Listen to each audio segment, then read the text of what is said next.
première news de cette semaine au sujet de Mission Impossible 8, potentiellement un budget dévoilé. De ouf, un budget de 400 millions de dollars apparemment, voilà, la grosse rumeur du moment, ce serait que Mission Impossible 8 Dead Reckoning partie 2, faut prendre son souffle pour le dire, coûterait 400 millions de dollars, en partie en raison des retards de production liés en fait aux grèves de 2023 à Hollywood, dont on vous a parlé longuement l'année dernière évidemment, c'était la grève des acteurs et des scénaristes. N'hésitez pas à écouter nos épisodes si vous voulez en savoir plus, mais en tout cas Christopher McQuarrie, le réalisateur, et Tom Cruise sont actuellement en train de finir Mission Impossible 8. Si le film coûte vraiment 400 millions de dollars, il va falloir le rentabiliser. Le problème, c'est que même si la franchise Mission Impossible est très populaire dans le monde entier, c'est un peu moins le cas du précédent opus, donc la partie 1, Mission Impossible Dead Reckoning partie 1, qui était sortie en 2022, qui a été un succès plutôt critique, mais qui n'a pas vraiment été un succès au box-office, c'est loin des attentes en tout cas de la Paramount. Donc on sait que depuis la sortie de la partie 1, il y a eu des réécritures, notamment vis-à-vis du retour critique, du retour critique, mais en tout cas mauvais, on va dire, pas des critiques, mais du retour critique du public, pour corriger le tir, essayer de faire quelque chose d'un peu plus dans la veine des précédents opus. Pour l'instant, on n'a pas de date de sortie précise. La Paramount aussi, l'équipe marketing aimerait apparemment marketer le film autour de la dernière aventure d'Ethan Hunt. Est-ce que ce serait le dernier film de Tom Cruise? C'est pas sûr non plus, parce qu'en fait lui, l'acteur, se montrerait réticent à dire adieu au personnage, et il a souvent dit, et encore récemment, qu'il aimerait jouer Ethan Hunt au moins jusqu'à ses 80 balais. Donc, c'est pas sûr que ce soit la dernière aventure de Ethan Hunt. Mais en tout cas, voilà, 400 millions de dollars pour le film. Ça passe ou ça casse. Et c'est un pari risqué. Mais on sait que Tom Cruise, de toute façon, s'en sort toujours. Et Tom Cruise a sauvé le cinéma avec Top Gun Maverick il y a quelques années. Donc, moi, je lui fais pleinement confiance. Écoutez, étonnant en tout cas de faire ce choix, surtout sur une suite d'un film qui a pas engrangé autant d'argent que ce qui était espéré. Mais si il le renomme, pas forcément Dead Reckoning partie 2, peut-être, pourquoi pas.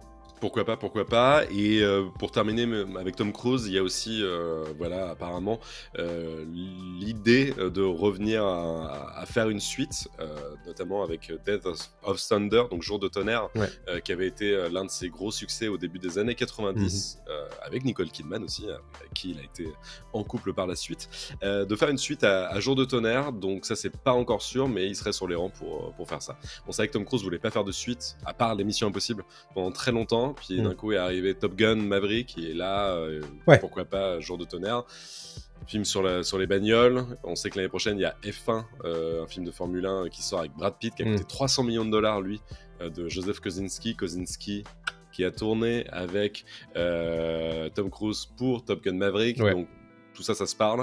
Et il y a peut-être moyen que il va y rester un petit peu au top du top grâce à ça. Rien n'est impossible, bien évidemment, surtout quand on parle de Tom Cruise.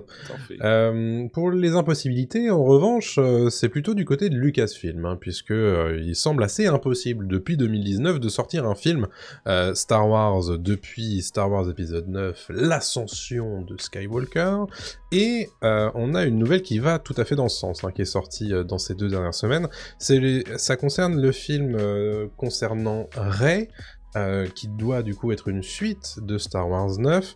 On savait que le scénariste Steven Knight, notamment de renommée pour Peaky Blinders, avait signé en 2023 pour scénariser ce film. Ce n'est plus le cas. Apprend-on du côté de Variety. Alors qu'est-ce que c'est que ce film? Pour rappel, c'est un film qui donne suite à Star Wars 9, centré sur le personnage de Rey et la construction d'un nouvel ordre Jedi. Donc en mars 2023, on apprenait du coup que Steven Knight avait repris le flambeau du scénario en remplacement de Damon Lindelof et de Justin Britt Gibson. Il a désormais quitté le projet.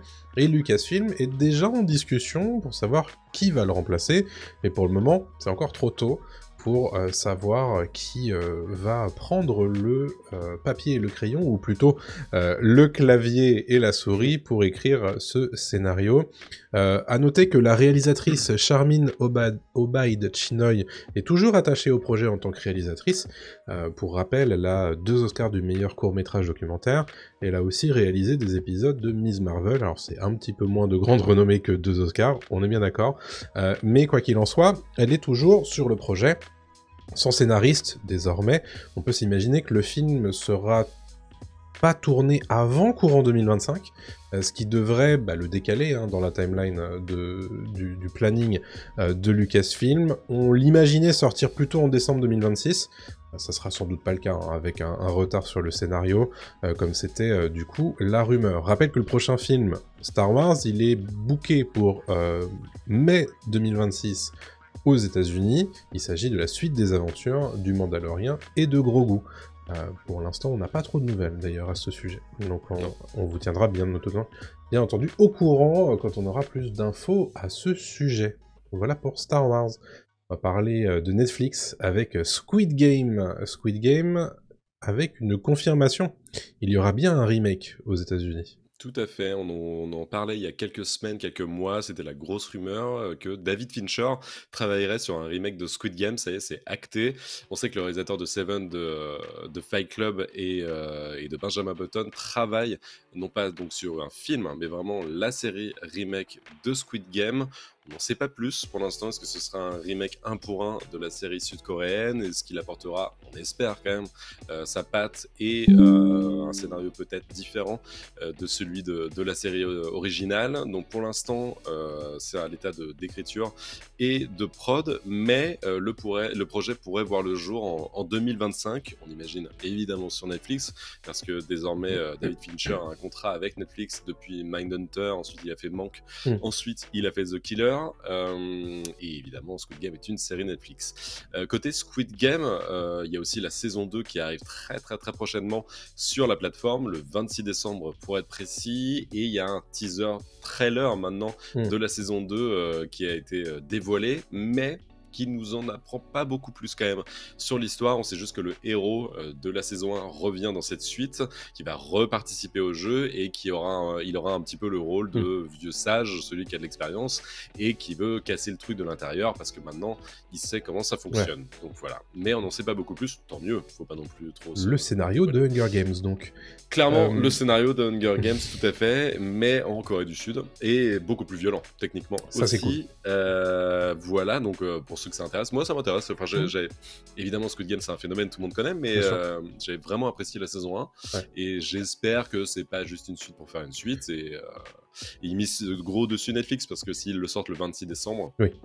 C'est que c'est leur gros projet de fin d'année. C'est le gros truc, c'est pas un gros film comme ils avaient pu faire, là c'est vraiment la série, donc voilà. Et on précise aussi qu'il y a une 3e et dernière saison qui est déjà confirmée. Apparemment ils auraient filmé back-to-back les deux saisons 2 et 3 pour que la 3e soit diffusée potentiellement dans 6 mois, ou en tout cas 6 mois après la diffusion de la 2, donc peut-être au courant de l'été 2025. Donc tout ça, ça peut aller très vite. Très bonne nouvelle. J'imagine qu'il y aura un gros cliffhanger à la fin de la 2. Oui, ce serait logique. On en pense quoi David Fincher qui revient, enfin qui arrive pour faire un remake de Squid Game.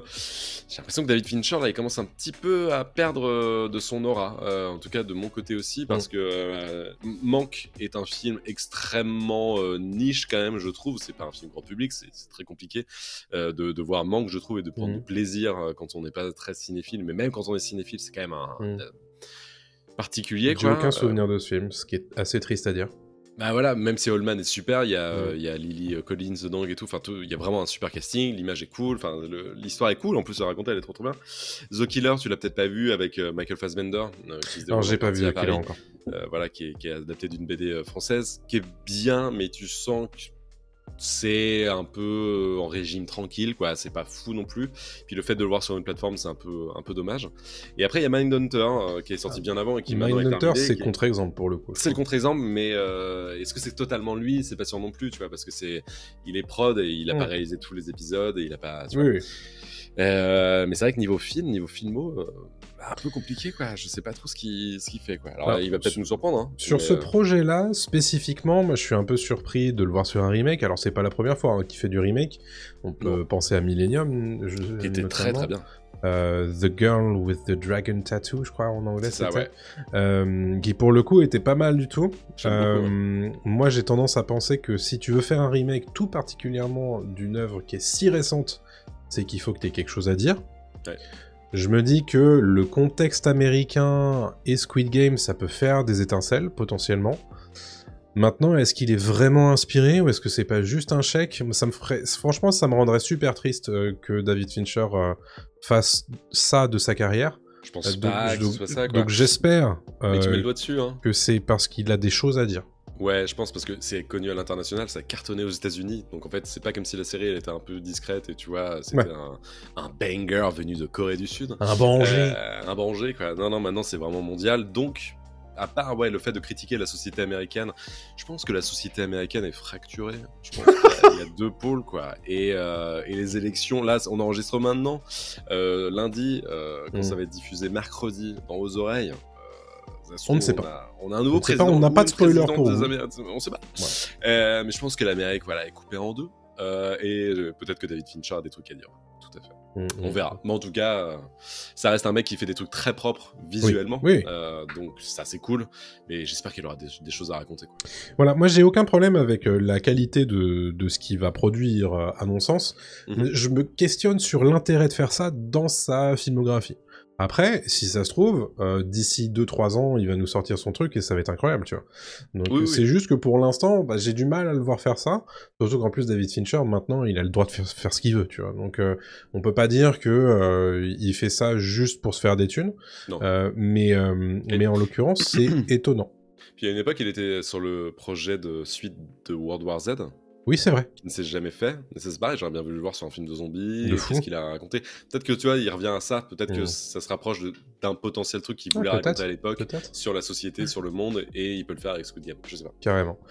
Moi, j'ai des choses à vous dire du côté de Marvel, puisque Marvel, ces derniers jours, hop là, j'ai failli faire un gros problème de strike copyright puisqu'il m'a lancé, il m'a lancé la vidéo avec le son. J'étais là, non.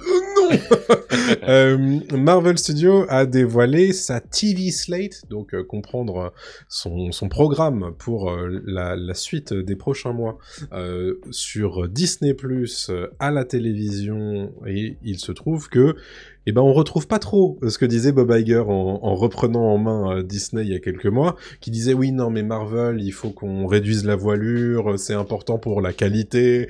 En fait, sur la TV slate, je sais plus combien j'en ai compté, mais il y a 6 ou 7 projets dans l'année qui vient. Ouais, c'est peut-être un petit peu beaucoup. Alors vous allez voir, il y a beaucoup de projets animation tout de même, mais malgré tout, ça fait quand même une grosse production. Donc on sait que What If, la série d'animation d'anthologie, reviendra pour une saison 3 le 22 décembre 2024 sur Disney+, avec une sortie quotidienne d'épisodes sur la période de Noël, ce qu'ils avaient déjà fait de mémoire sur la saison 2, je crois. Oui, tout à fait. Daredevil Born Again, alors ça, vous le savez puisque vous écoutez Pop News religieusement, mais a désormais une date de sortie, le 4 mars 2025, sur Disney+, avec le retour de Charlie Cox, de Vincent D'Onofrio, de Deborah Ann Woll, de John Bernthal, etc. Donc tous les personnages clés de l'univers Netflix de Daredevil revient pour cette nouvelle incarnation de Daredevil dans le MCU désormais. Toujours de l'animation Your Friendly Neighborhood Spider-Man, qui arrive le 29 janvier 2025. C'est de l'animation également, je crois que c'est centré sur le personnage de Miles Morales, donc pourquoi pas. Et ensuite on a Ironheart le 24 juin 2025, c'est du live action avec le personnage de Riri Williams. J'avais oublié cette série. Ouais, qu'on avait déjà vu dans Black Panther 2 et qui à l'époque devait arriver bien plus tôt que ça dans le MCU, mais ça a été décalé, puis redécalé, puis redécalé. Et bonjour à Catherine, bien entendu, qui nous rejoint, la mascotte du podcast, bien entendu. Donc Ironheart, c'est un petit peu une incarnation sans vraiment le dire, d'Iron Man au féminin, grosso modo avec le personnage de Riri Williams qui utilise un petit peu des pièces d'armure, etc., qui ressemble un petit peu à Iron Man dans l'idée. Ça fait un bout de temps qu'on l'a pas vu, hein. On l'a vu qu'une seule Ça fois fait dans un Black bout de temps qu'on l'a Panther pas 2, vu, c'est vrai, donc écoutez, pourquoi pas. Et c'est vrai que elle avait été introduite pour la première fois dans Black Panther 2, et c'est depuis... on n'a plus du tout entendu parler. Marvel Zombies en octobre 2025. Ce qui est rigolo, c'est que c'était déjà apparu dans What If. C'était la saison 2 ou la saison 1, je sais plus, où il y avait du coup un épisode dédié à cette thématique-là. C'est un arc qui est très connu des comics, et donc du coup, à nouveau, c'est de l'animation qui arrivera pour Halloween 2025. Voilà pour Marvel Zombie. Et enfin, en décembre 2025, on peut signaler Wonder Man, une série live-action avec Yahya Abdul-Mateen dans le rôle titre. On le voit d'ailleurs dans ce trailer-là aux côtés de Ben Kingsley, alias le Mandarin, avec des grosses guillemets d'Iron Man 3, dans ce qui ressemble à un studio hollywoodien. Donc peut-être qu'il y a des choses à tirer là-dessus, sur ce fil-là. Bon, pour être très honnête, les projets TV de Marvel Studios d'ici à l'an prochain sont assez peu... comment dire enthousiasmant. Ouais, enthousiasmant, merci. À part Daredevil, y a rien. À part Daredevil, c'est vrai que bon, c'est le genre de truc, tu vois, si t'es pas devant ton poste de télévision le jour où ça sort, je pense que on t'en voudra pas. Il est pas impossible qu'il y ait des trucs incroyables. D'ailleurs, j'ai oublié de le noter dans mon rundown, il y a Eyes of Wakanda qui sort le 6 août 2025, c'est de l'animation sur le Wakanda. Et sur ces guerriers notamment, il y aura aussi la reprise du rôle d'Okoye par Danai Gurira. Donc voilà. Mais c'est vrai que c'est des projets... Alors tu vois qu'il y a quand même beaucoup d'animation. Et au total, il y a 3 séries live-action, ce qui est déjà beaucoup en fait, hein, quand il pense. Mais ouais, Marvel et le syndrome de l'équipe B, nous dit Ten, c'est un peu ça. Oui. C'est un peu l'idée. Donc voilà, pour la slate télévision de Marvel Studios. Et, je précise, puisqu'on en parlait il y a 2 semaines, Spider-Man 4 est désormais une réalité, puisqu'il a été officialisé. Et non seulement c'est officialisé, mais en plus, on a une date de sortie officielle. Ce sera le 24 juillet 2026.